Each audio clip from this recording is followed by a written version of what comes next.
If you want to be a great investor, first become a great investment. My name is Benjamin Goodpasture. I'm a real estate investor in Northern California. We do fix and flips, we do apartments and vacation rentals. So what does that mean to be a good investment? So I'm gonna tell a little story about when I learned how to be a good investment. So when I owned Shasta Rock Club, rock climbing gym, I owned it for about 7 years. I went to sell it, and I was processing the sale with one of my business partners. So I had one partner who invested $50,000 in the business. He had 10% equity. And so this was right in the thick of COVID. I didn't think we were gonna even be able to sell the business. And so I had an offer for $100,000, and I was like, we gotta take this and run. Like, we might have to close it down. So having that said, if we sold it for $100,000, he would only make $10,000, which means he would lose $40,000 on his investment. So as we were processing this, I heard him say, man, this sucks. I felt like a bad investor.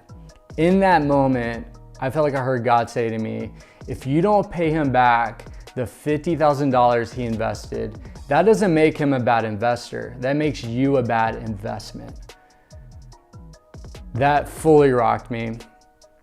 And in that moment, I knew I had to make the right decision, which would be pay him back the $50,000 versus the $10,000.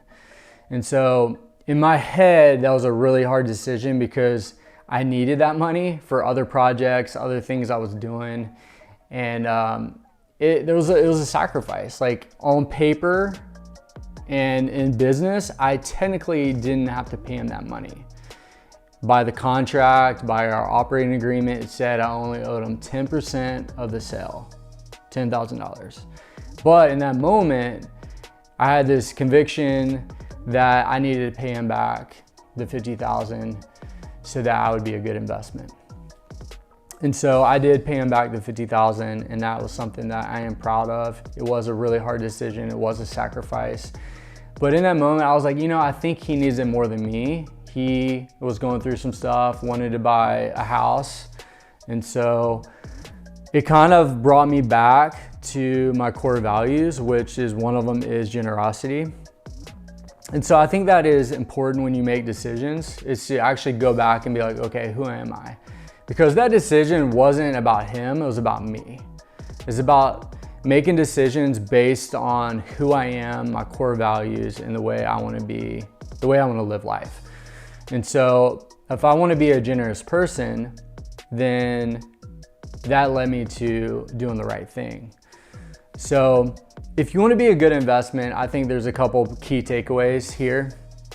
One, obviously invest in yourself. That looks like going to masterminds, joining groups, networking, connecting with other people, educating yourself, taking courses, college, schooling.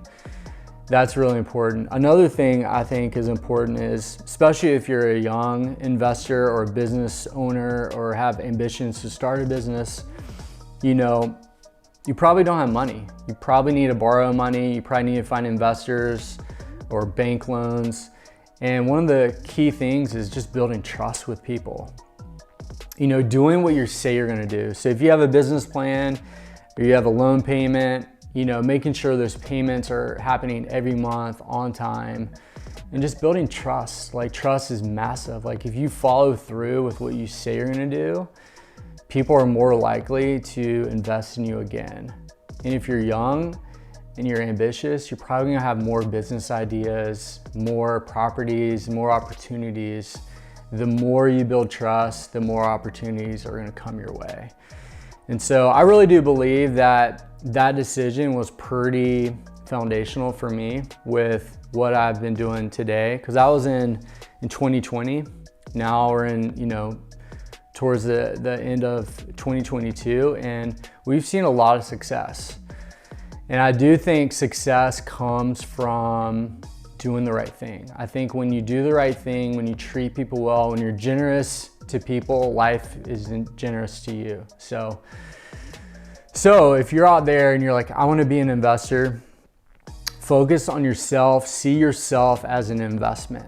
And so That's what people look for. That's when, you know, my brother or hard money lenders, when they've invested in me, they've done it more so by looking at me as the investment versus like the asset or the property. So for example, let's say I want to flip a house. You know, most people that are going to lend you money, they're lending you money on who you are, not the project, because it's all about the person that's running it. That's going to determine the success of a project. Like if I'm going to be successful on a flip, it's because I know how to do it versus like it's a good deal. So all that to say, if you want to be an investor, if you want to buy real estate, you want to start businesses, become a great investment. Hey, and if you love this content, please subscribe and like, and let me know in the comments if there's anything you want to learn concerning real estate, business, entrepreneurship. Love talking about this kind of stuff.